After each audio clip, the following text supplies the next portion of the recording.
বন্ধুরা 2026 সালে বিশ্বকাপ তো চলে আসলো। সবার প্রিয় দল ব্রাজিল এবং আর্জেন্টিনা। চলেন এক নজরে দেখে আসি বিশ্বকাপ ইতিহাসে কারা এগিয়ে রয়েছে বা কারা কতগুলো ম্যাচ খেলেছে এবং কে কয়টা ম্যাচ হেরেছে তা নিয়ে আজকের এই ভিডিও। তাই ভিডিওটি স্কিপ না করে সম্পূর্ণ দেখুন, তাহলে আপনারাই বুঝতে পারবেন ব্রাজিল এবং আর্জেন্টিনা ব্যক্তিগতভাবে কে কতটি ম্যাচ খেলেছে এবং কে কতটি ম্যাচ জিতেছে।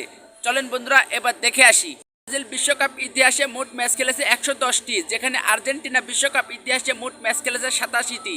ব্রাজিল বিশ্বকাপে জয় করেছে 77টি ম্যাচ, যেখানে আর্জেন্টিনা জয় করেছে 46টি ম্যাচ। ব্রাজিল বিশ্বকাপে মোট গোল করেছে 237টি, যেখানে আর্জেন্টিনা বিশ্বকাপে মোট গোল করেছে 157টি। ব্রাজিল বিশ্বকাপে মোট গোল খেয়েছে 110টি, যেখানে আর্জেন্টিনা বিশ্বকাপে মোট গোল খেয়েছে 107টি। ব্রাজিল বিশ্বকাপে ম্যাচ হেরেছে 15টি, যেখানে আর্জেন্টিনা বিশ্বকাপে ম্যাচ হেরেছে 22টি। ব্রাজিল ড্র করেছে 18টি ম্যাচ, যেখানে আর্জেন্টিনাও ড্র করেছে 18টি ম্যাচ।